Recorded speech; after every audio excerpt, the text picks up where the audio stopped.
What's going on, everyone? It's Kochyy here. So the information for the Halloween banner came out at Raid Reset last night, and all the information is up on Bleach Brave Souls FYI as well. So as usual, I'm just going to do a analysis and go over their stats, skills, and then look at their gameplay as well. So for the first character, we're going to look at Halibel. Halibel is a power attribute character. She has a high attack and she has a damage reduction soul trait. She has Soul Reaper Killer, and going over her skills, she has Sprinter, Bruiser 50%, Berserker 40, Devastation 30, Debilitator, and Paralysis Resist, as well as Poise, which is huge. And if we just look at her attacks, quick glance at them, she has paralysis on everything. So good things about Halibel. She has a high attack with a DR soul trait, and she's a normal attack character. The Soul Reaper Killer is good. The high Bruiser, Debilitator, and Paralysis on everything is also good. And Poise is a big part of this character, and the Paralysis Resist is also nice.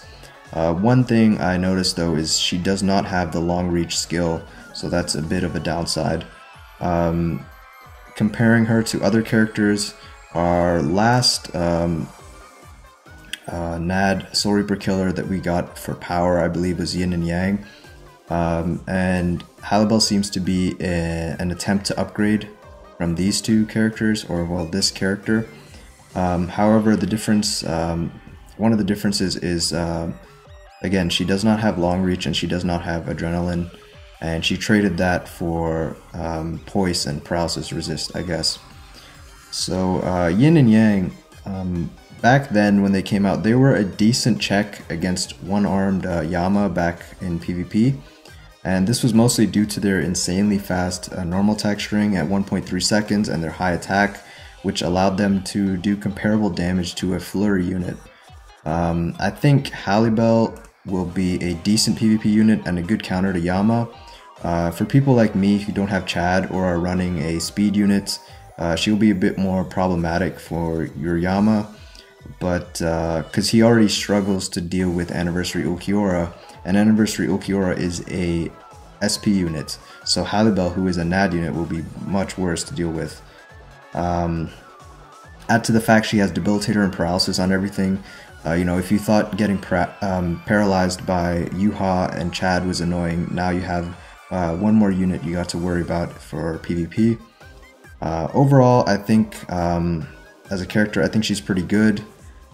She should also be decent for autoing Inheritance Zone.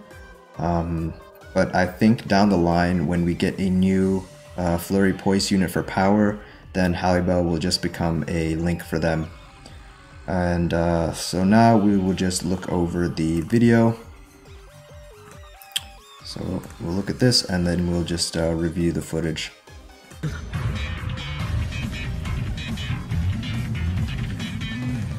私の音色に溺れるか。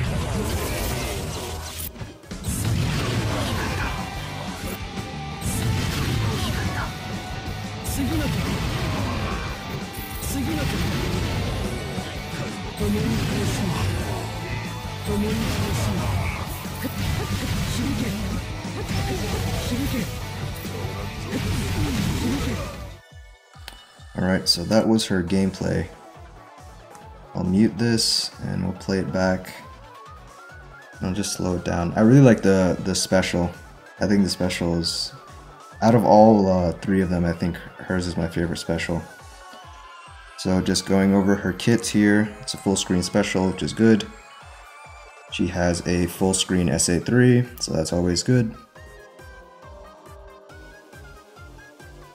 Her SA2, this is a bit of an issue. You can see there it's 3 bats. I'll pause it when it comes here. It's 3, well, you can't really see it that well, but it's 3 like lines. It's 3 projectiles. This is similar to 1000 Year Blood War Kisuke and his SA1. It's 3 ranged like projectiles that push enemies away and continue to do damage. So this is kind of bad to have for a NAD unit, because the types of strong attacks you want to break, guard, and you want to keep enemies close enough that you can kill them quickly. And this kind of strong attack, it just pushes enemies away from you. so you have to like work more to go and kill them now. So this kind of strong attack is kind of bad, but it's not like a huge loss. And then lastly, her SA1 is a standard lunge type strong attack, which is always nice. And lastly, for her normal attack string, I'll play it at full speed.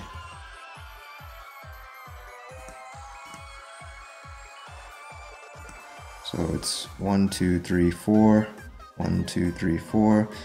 It seems like it's about average. I don't think it's too quick or anything. It looks about like average normal attack speed. So which is okay. So anyway, that is Halibel, and now we'll look at the next character. So the next character in the banner that we're going to look at is Riruka. And going over Riruka's skills page, she is a heart attribute character. She has high SP as her basically main stat. Her soul trait is reduced strong attack cooldown 12%. Her killer is no affiliation 20%. And then going over her skills, she has Sprinter, Long Reach 20%, Bruiser 20%, Devastation 40, Frenzy, Debilitator 5 seconds, and Freeze Resist. And just a quick glance over her strong attacks and normal attacks, you can see that she has weakening on everything. So like Halibel, she has a status effect and debilitator on her basically entire kit. So going over Riruka, some of the positives for this character, she does have high SP, she has the cooldown reduction trait, and being a strong attack character, it's good that she also comes with Frenzy. She has weakening on everything and debilitator, which is always nice, and she has freeze resist as well, which is a kind of niche thing, but you know, it can't hurt, I guess. And this is where she starts to fall short. The first issue is the no affiliation killer. No affiliation killer is bad, and the reason being is that no affiliation is something that isn't a large part of the game just yet. So the majority of the game is Soul Reaper, Arrancar, and Hollow Killer, and no affiliation is something that's very like niche. It's basically just in guild quests and Senkai Moon stages here and there. So it's like you've effectively got no killer effect, which sucks. And this is coming from the guy who has Mind Tsukushima, who also has no affiliation killer, and I've played with this character like non-stop since I've gotten him, and I know how just kind of awful it feels like not having that extra killer damage and always just doing, you know, 20% less damage than another frenzy character that would have a killer effect. But yeah, that's kind of that's definitely a downside. Although I will say that I think the last Droplet Zone, they did have no affiliation units, so it does look like Caleb is trying to add more content to make these killers and these units with these killers more relevant. However, I think once we get to the point where there is enough no affiliation content, then characters like this will probably be power creeped and forgotten at that point. So overall, from Riruka's kit, I think she falls short on a couple important aspects for a frenzy unit. The first thing is her no affiliation killer, and quickly, I also want to give a shout out to Soldex, who data mined a lot of this information and put it together neatly in this image. Just going over her skills, or sorry, her strong attacks and normals, you can't see it on the FYI page, but from the data mined information and also in the gameplay you can make it out. But we can see the collision type for all the strong attacks, even for Halibel, which I forgot to show earlier. You can see that the collision for her SA2 is ranged, which is why it's inconsistent and a bit bad. Again, with Riruka, her first strong attack is ranged, and we'll see this in the gameplay. But this is the other aspect of her that holds her back, is a frenzy unit, the killer, and then this strong attack. And that's really a letdown because the first strong attack is the most used one, and it's a pretty important strong attack for the character. So it's a shame that it is how it is. And the killer effect is, again, when you're in the attribute of heart and you're other like Heart Frenzy units, you have units like tag team units. So like Tag Team Renji, who has, I believe, Hollow and a Rancor killer, and then Tag Team Uzuru, who has Soul Reaper or Rancor killer. You know, they have 2 killer effects. Tag team units are like ridiculously overpowered in that sense. And then you come out with a unit that basically doesn't have a killer effect. That's kind of a letdown. So anyway, we're gonna look at her gameplay now, and we'll go over her strong attacks a bit more. So we'll bring that to the front. Alright, and here we go.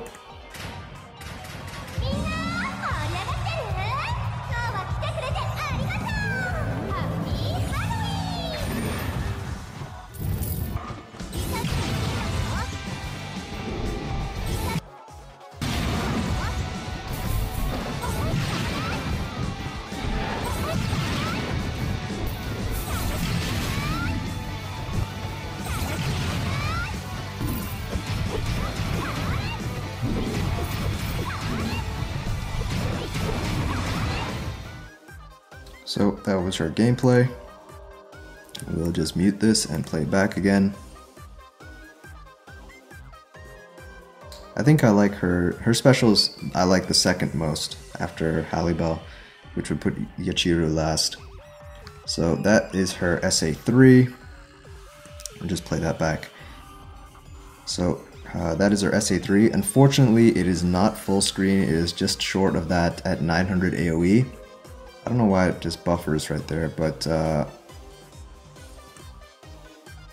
can play this at normal speed just to see the... It looks decently fast. It buffers there all the time, I don't know. It looks decently fast. It's about, I think, I'm just gonna guess and say it's like about average cast time. Like it needs to, like these piano like keys need to like come out first and then it does the attack. So I'm gonna say it's like an average SA3 cast, and it's just under full screen, which is a bit unfortunate, but it's still not bad at all. And her SA2, this really reminds me of Xmas, or I should say Christmas Riruka. She has a similar SA2. She has like a dash on her SA1 and her SA2. So that's what that kind of reminds me of. That's her SA1, but look at her SA2 again.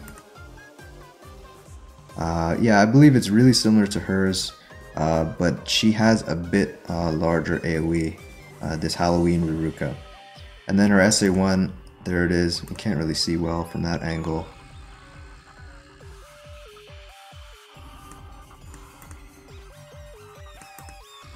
Okay, you can't see it that well either. Okay, you kind of see it here. So again, like Halibel, it's 3 projectiles. You can see 1, 2, 3 hearts here.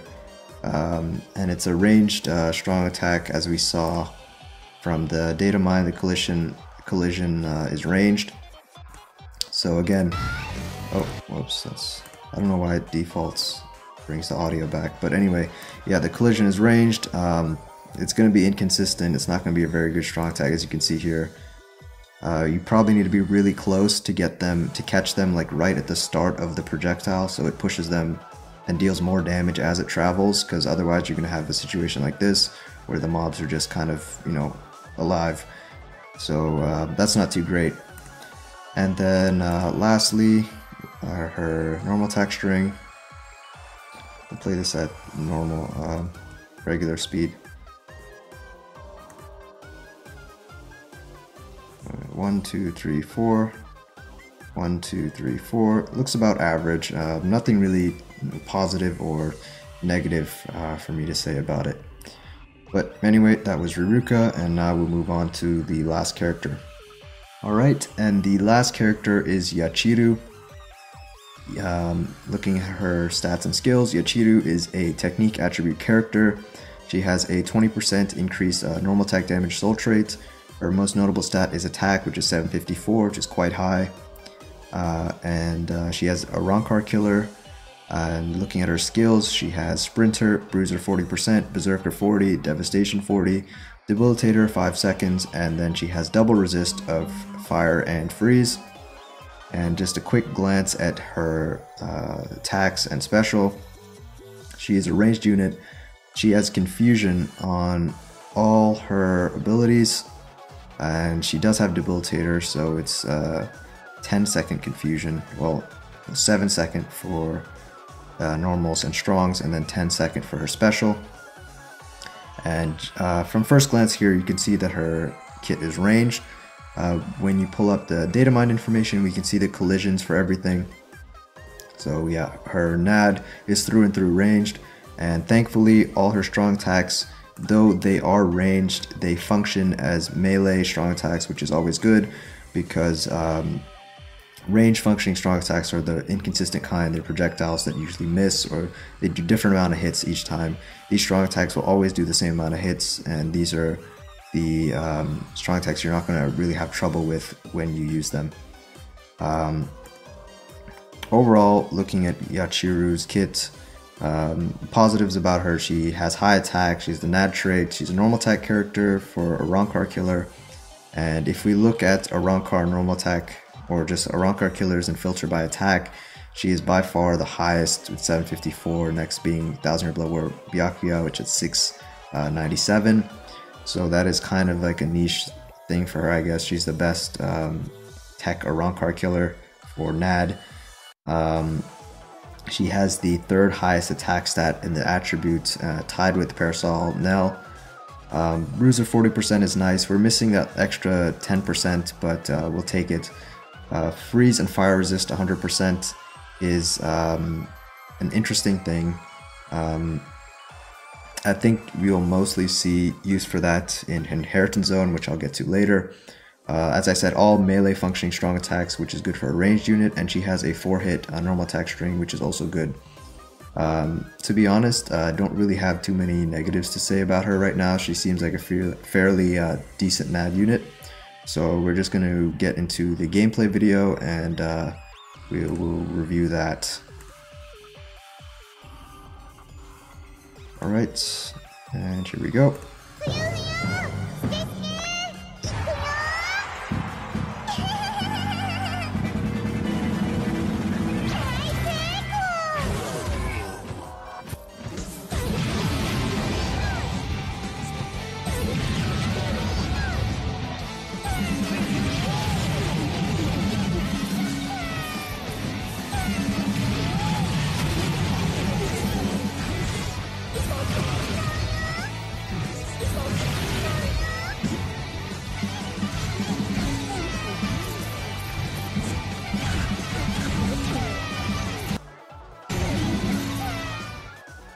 Alright, that was her gameplay. So we'll just mute this, play it back. And there's a couple things to talk about here. It's her special. Her special is full screen. So her first thing, her strong attack 3 is in fact full screen, which is always nice. Then we have her strong attack 2 right here, which is a vortex. So it's a bit, it seems like it's a little bit slow, like to initially start up. Actually, it's from here. It's a bit, seems like a bit slow. It's like a moving vortex. I think the AoE is pretty standard for this type of strong attack. And then her SA1 is like a kind of cone-shaped attack in front of her. So here's her NAD string, which is what I really wanted to talk about. We'll slow this down. And here we go, her NAD string. It's a 4-hit string, like I said before. Here's the thing I want you to look out for. Let's slow it down even more, actually. It actually hits that mob. So she's standing here, and it's hitting over here. So the first things first, she doesn't have long reach, but her strong, or not her strong attacks, her projectiles from her NAD travels really, really far. No other range character would hit from this range. That's crazy. I don't know why it travels so quick, or so far. And then you can see it hits again over there. The next thing about her normal attack string, it does 2 hits. So each projectile, she does 4 attacks in total, but each projectile that goes out hits twice. So it does 2 hits and then continues to travel forward.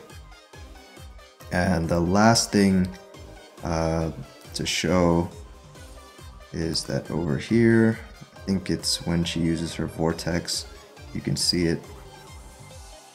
Is this it? No. It's when she uses her vortex. Okay, yeah. You can see it very slightly here. It hits this first enemy, does the 2 hits, travels behind them and hits the ranged guard. So it also pierces, if you weren't aware of that, if you didn't catch that on the first time. If it wasn't obvious enough just by the animations, it does the 2 hits, pierces through them, and then will continue to hit behind them. So overall, I think Yachiru is a decent unit. With the double status resist, I think that, and also being a ranged NAD unit, I think she'll be quite useful for autoing Inheritance Zone, but we'll have to see. Her NAD travels quite far, it pierces, and she has some crowd control with her Strong Attack 2, Vortex, and Full Screen SA3. So yeah, overall, not too bad in my opinion. Really have to see how it works out in actually playing the game. But that's about it. That is all 3 characters, and that is my analysis for this banner. This banner will come out in a time of this recording. It should be out in 11 hours. We do have maintenance tonight, so make sure you finish up everything before then. But other than that, if you're summoning, good luck to you. I hope you get what you're going after. I think this banner is okay. It's not like anything game breaking. I think it's an okay banner. The units aren't that strong, but like Halibel and Yachiru do seem interesting to me. But anyway, that's about it. So I hope you found this video informative and helpful, and I will talk to you guys later.